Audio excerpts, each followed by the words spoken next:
Believe it or not ya, itu Anies ini adalah suatu tokoh yang menarik. Kenapa demikian? Karena dia bergerak di dalam suatu lingkup politik melalui jalan edukasi dulu. Yang buat saya mengagetkan malah dalam konteks misalnya Nasdem adalah bukan ketika Nasdem menarik dukungan.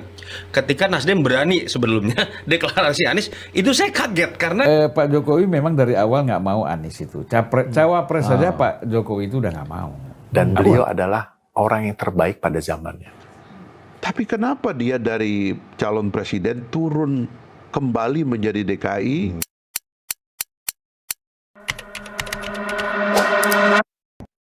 Baik, bismillahirrahmanirrahim. Assalamualaikum warahmatullahi wabarakatuh.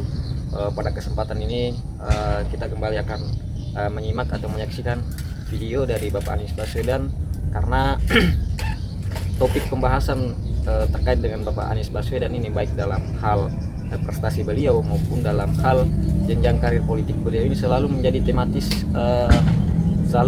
tematis menarik di seluruh elit-elit politik nasional. Nah, dalam tayangan video ini ada beberapa pendapat dari berbagai narasumber, termasuk juga dari Bapak Fahri Hamzah yang kemudian mengatakan bahwa isu terkait dengan Bapak Anies Baswedan kemarin pada Pilkada 2024 yang banyak isu di luar sana yang kemudian mengatakan bahwa akan maju di Pilkada DKI Jakarta. Nah, kemudian Bapak Fahri Hamzah berkesimpulan bahwa Bapak Anies Baswedan ini turun kelas karena dari capres ke calon gubernur. Nah, kemudian bagaimana tanggapan dari Bapak Anies Baswedan menanggapi hal ini? Selanjutnya juga datang dari kader Partai Golkar yang mengatakan bahwa Bapak Anies Baswedan ini turun kelas karena masuk dalam Pilkada DKI Jakarta.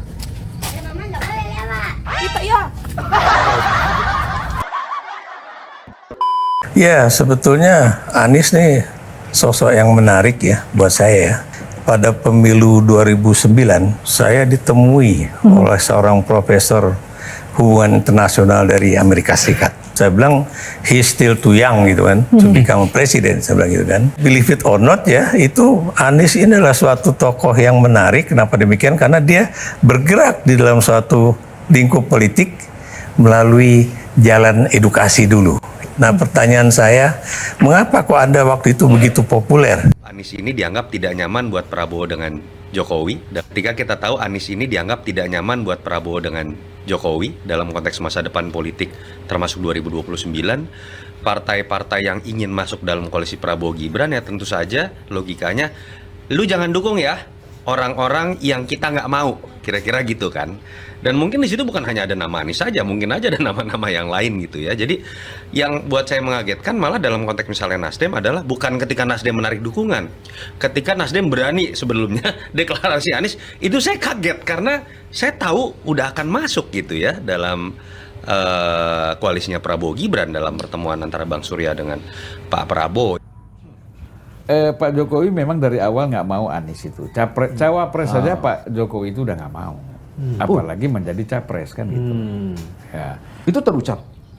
Ya awalnya Bang Surya itu kan membawa pasangan yaitu Ganjar presiden, Anies cawapres.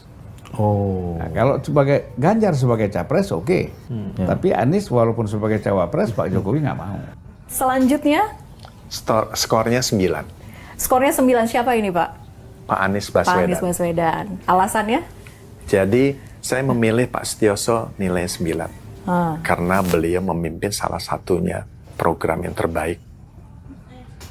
Mungkin banyak program yang terbaik. Transjakarta, ide dari beliau. Monas. Mengamankan Monas sampai sekarang kita bisa menikmati. Dan seterusnya. Ya, saya sampai sekarang bisa cukup baik komunikasi dengan Pak Setioso. Banyak-banyak lagi program yang zaman beliau. Dan beliau adalah orang yang terbaik pada zamannya. Ya. Yang kedua, mau turun pangkat lagi dari capres menjadi cagup lagi. Jadi saya kira tentu ini harus dipikirkan karena jangan sampai apa yang disampaikan oleh beliau dalam debat capres dengan Pak Prabowo siapa yang tidak kuat tidak berada di dalam kekuasaan, berarti memang selama ini yang ada pihak yang selalu berada di kekuasaan. Nah, sekarang ini dia sudah dikalahkan, ya kan? Tapi kenapa dia dari calon presiden turun kembali menjadi DKI? Kecuali kalau bahwa dia mau mengulang 2024 dengan cara menantang presiden dengan posisi dia sebagai gubernur dan menggalang kekuatan oposisi di belakang dia.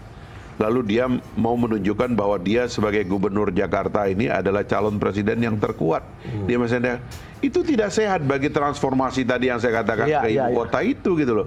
Memang ada yang setara sama Pilpres. Nggak ada. Kembali ke kampus, kalau cara pandangnya begitu, ya turun kelas. Pak Prabowo dari presiden terpilih menjadi menteri, turun kelas. Pak Muhaimin dari cawapres menjadi ketua PKB, turun kelas. Kalau cara pandangnya begitu, semua turun kelas. Itu cara pandang yang keliru. Itu menganggap capres adalah posisi. Pilpres itu posisi, bukan. Pilpres itu kompetisi.